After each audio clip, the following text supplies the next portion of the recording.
There's something bloody afoot. Stay tuned.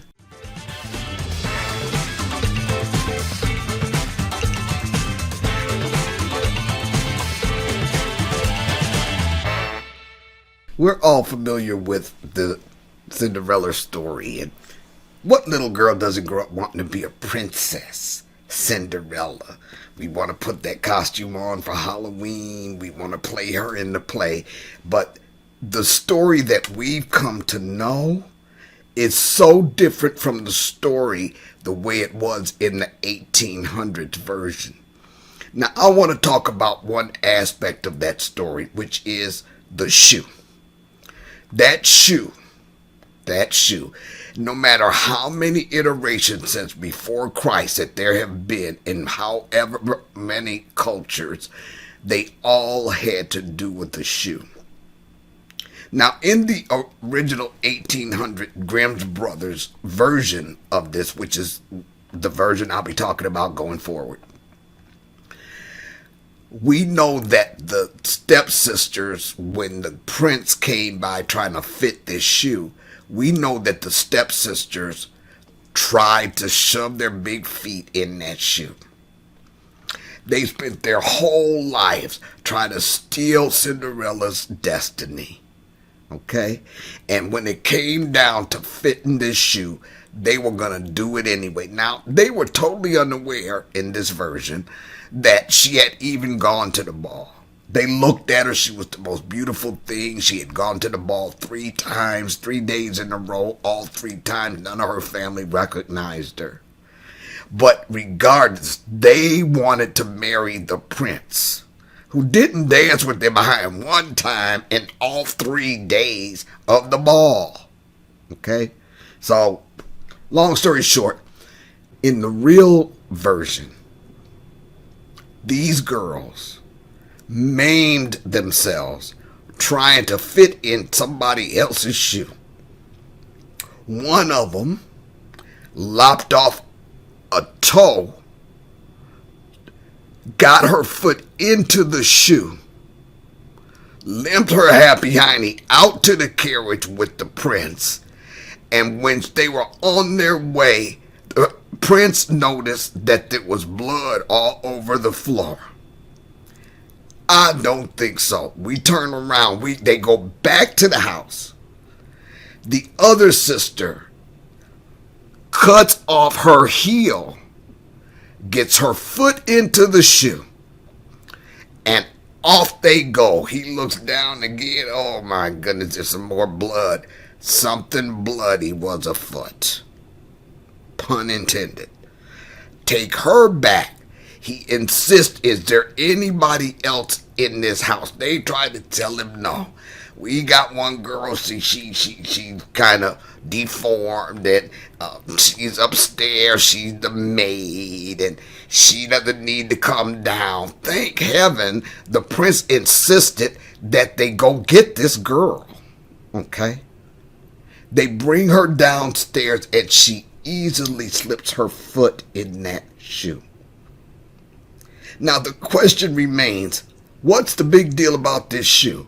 How many women in the United freaking States can wear a size 11, a size 7, a size 6, a size 8, a size 9?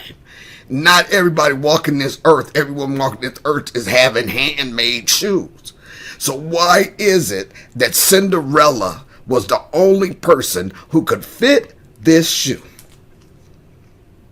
Well, in the 1800s version, one of the things that they did wrong to her after they took all of her clothes and made her the maid and took her out of her bed and made her sleep by the ashes was they forced her to wear wooden shoes.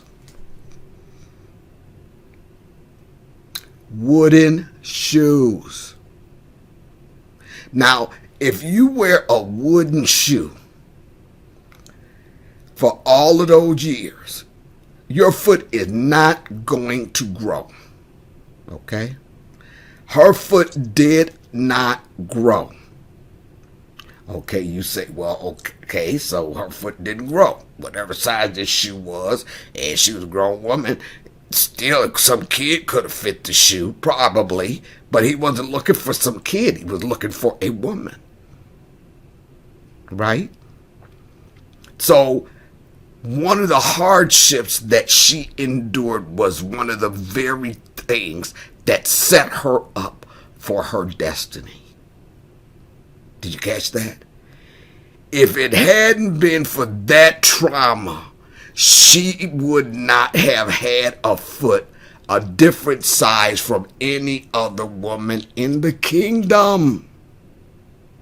So only her foot would fit that shoe. Okay, Linda, so what? What they got to do with me? This has got everything to do with all of us. One thing that we do as women, traumatized or not, is we see somebody else with something and we try to emulate that. I want to be like her. From a marketing standpoint, I'll just tell you what it was with me. Millions of people out there in front of Lamborghinis and these big mansions talking about they earned all this. I'm making $100 million a year. Whatever. Their whole motivation and their whole selling point was what they had accomplished, which turned out to be fake anyway. They've written these mansions and just stand in front of rented cars trying to make me think that they're a guru to tell me how to get somewhere. And I stopped falling for that the day that I recognized that whatever way their journey went is not my journey. I could sit here and try to emulate step by step everything they did to get there, or telling me that they did to get there, and it would fall on deaf ears. It would fall flat for me. I finally gave the heck up, because guess what? First of all, my motivation is not big cars and big mansions and millions of dollars. My motivation and what drives me is every life changed, because I open my mouth and tell others about how I did the goofy, the stupid mistakes I made, and how I walked through my healing. That's it. And so I don't want to talk to 100 people every day. They call them leads, okay? Just to say that I talked to 100 of them, and statistics says at least 1 or 2 of them might sign up. My deal is people who need this, need what my shoe, the people that need the shoe I wear, they'll have to see that, and they'll have to determine that and make that connection with me, and I'm going to be here for them whenever they do. So I can't wear that millionaire's shoe. I can't wear his size. I can't walk his path. And neither can you. Because see, this is the deal. There's somebody out there, okay, that needs what only you can offer, what only you can bring to the table, what only the shoe that you wear can bring. And those people are doing without, as long as we're out here trying to wear somebody else's shoe. This played out in my life for real. I'll tell you what, when I was in Chicago, I lived on the Gold Coast.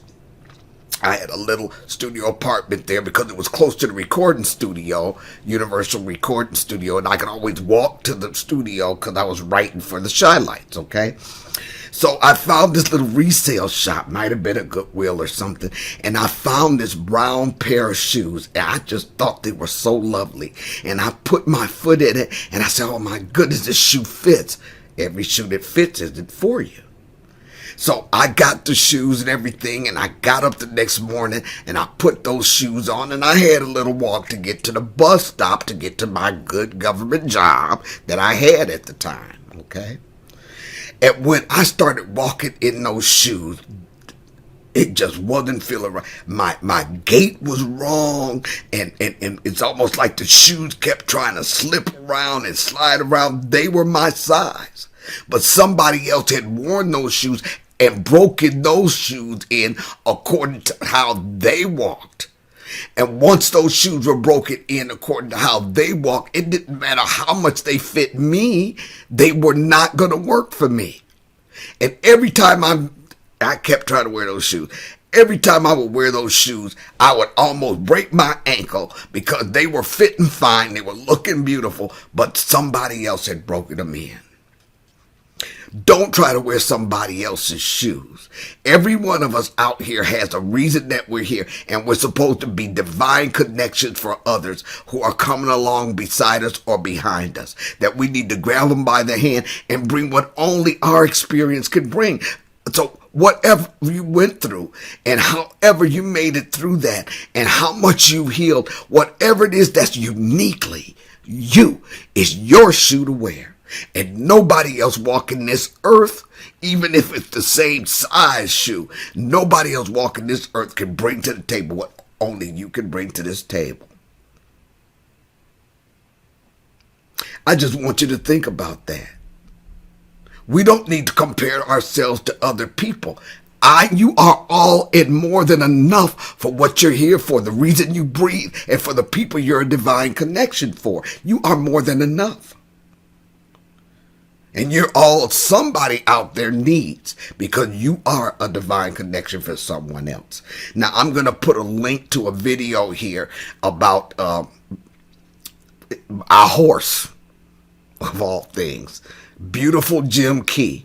And I go into detail about some things about a book called Beautiful Jim Key and how that plays into us realizing that we are unique and beautifully created for just the reason we breathe.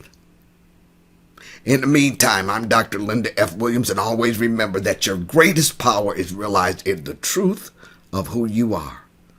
Know that truth.